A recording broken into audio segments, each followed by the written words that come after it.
اس وقت لوگ کسی مرحوم کی نماز جنازہ پڑھ رہے ہوتے ہیں، اس وقت جو روح ہوتی ہے نا وہ فرشتوں کی کسٹڈی میں ہوتی ہے، فرشتوں کے انڈر میں ہوتی ہے، لیکن وہ روح وہ ساری چیزیں سارے منظر دیکھ رہی ہوتی ہے۔ اس انسان کو، جو انسان انتقال کر چکا ہوتا ہے، چونکہ اس کی روح تھوڑی مرتی ہے، انسان کی باڈی سے روح نکل جائے اسی کو موت کہتے ہیں۔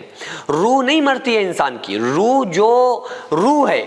وہ اس کی روح اس کی باڈی کا ساتھ چھوڑ دیتی ہے، جس کی وجہ سے وہ نہ سانس لے پاتا ہے نہ ہل جل پاتا ہے۔ اس کو قرآن نے کہا کہ یہ موت ہے اور یہ موت انسان کو آ کر رہے گی، لیکن جو اس کی روح ہوتی ہے وہ فرشتوں کے انڈر میں ہوتی ہے، نیک بندوں کی بھی گناہگاروں کی بھی،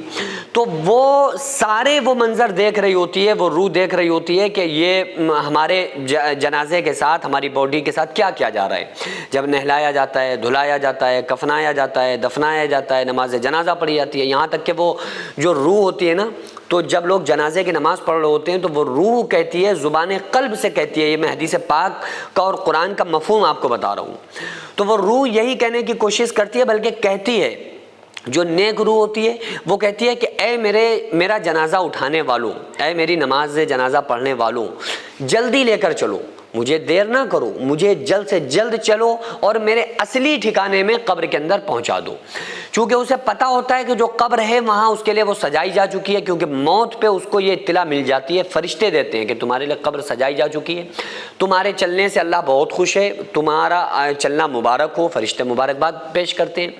تو وہ بڑا خوش ہوتا ہے کہ چلو بھائی ہم دنیا سے نکلے، اس جہام سے نکل کے اب ہم اپنی اصلی زندگی میں پہنچ رہے ہیں۔ تو وہ جو نیک بندہ ہوتا ہے نا بڑا خوش ہوتا ہے اور وہ کہتا ہے کہ جلدی لے کر چلو، مجھے اپنے اصلی گھر میں پہنچا دو۔ لیکن افسوس، جو گناہگار بندہ ہوتا ہے وہ بڑے ہی ڈر کے ساتھ، دہشت کے ساتھ وہ یہی کہنے کی کوشش کرتا ہے کہ لوگوں مجھے کہاں لے کر کے جا رہے ہو، میں نے اس گھر کو بنایا، مکان سنوارا، بنایا، کاروبار سنبھالا، اور آج تم ہمیں اپنے بچوں سے الگ کر رہے ہو، آج تم ہماری بیوی سے جدا نہ کرو، کہاں لے کر کے جا رہے ہو، مجھے اس اندھیری کوٹھری میں قبر میں مت لے کر جاؤ۔ لیکن ظاہر ہے کہ ہم ان کی آوازوں کو نہیں سن سکتے۔ تو بہرحال یہ ہے کہ وہ روحیں جو ہوتی ہیں نا وہ اس وقت تک تو فرشتوں کی کسٹڈی میں ہوتی ہیں جب تک اس کو قبر میں نہ رکھ دیا جائے، لیکن جب مردے کو، مرحوم کو قبر کے اندر جب باڈی کو رکھ دیا جاتا ہے نا، تو جیسے ہی لوگ تدفین کے بعد تھوڑی دور ہٹتے ہیں، فوراً ہی اس کی روح کو اس کے جسم کے ساتھ جسم کے اندر لوٹایا جاتا ہے، اور اس سے حساب و کتاب قبر کے جو سوالات ہیں وہ سوالات شروع ہوتے ہیں۔ اب یہ بات الگ ہے کہ نیک لوگوں کی روحیں پھر علیین میں رہتی ہیں، کچھ لوگوں کی، گناہگاروں کی روحیں سجین میں رہتی ہیں، کچھ روحوں سے کہا جاتا ہے، کچھ سے کہا جاتا ہے کہ ایسے سو جا جیسے نئی نویلی دلہن سوتی ہے۔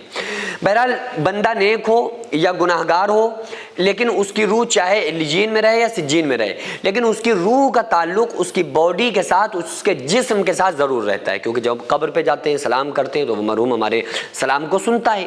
اور بہرحال یہ ہے کہ اگر کوئی انسان جب کسی کا انتقال ہو گیا ہے تو اس کے لیے ہم کو چاہیے کہ ہم اس کے لیے زیادہ سے زیادہ ایصال ثواب کریں۔ اسکرین پر جو مریض آپ کو نظر آ رہا ہے، 4 مہینے پہلے ان کا سوسائٹی کی طرف سے پیر کا آپریشن ہو چکا ہے، کیونکہ ان کا پیر 4 جگہ سے ٹوٹا ہوا تھا، تو بہرحال وہ آپریشن کسی وجہ سے سکسیس نہیں ہو پایا، تو ان کو دوبارہ سے پھر دوسرے ہاسپٹل میں ایڈمٹ کرنا پڑا ہے۔ تو آپ لوگوں سے خصوصی گزارش ہے کہ ان جیسے سینکڑوں مریض جو سوسائٹی میں زیر علاج ہیں، آپ لوگوں سے گزارش ہے کہ زیادہ سے زیادہ تعاون کریں۔ اسکینر جو اسکرین پر آپ کو نظر آ رہا ہے، اس میں زیادہ سے زیادہ تعاون کریں، لوگوں تک اس بات کو شیئر کریں، تاکہ ہم سب مل کر اس طرح کے غریب لوگوں کی مدد کر سکیں اور ان کی دعاؤں میں ہم شامل ہو سکیں۔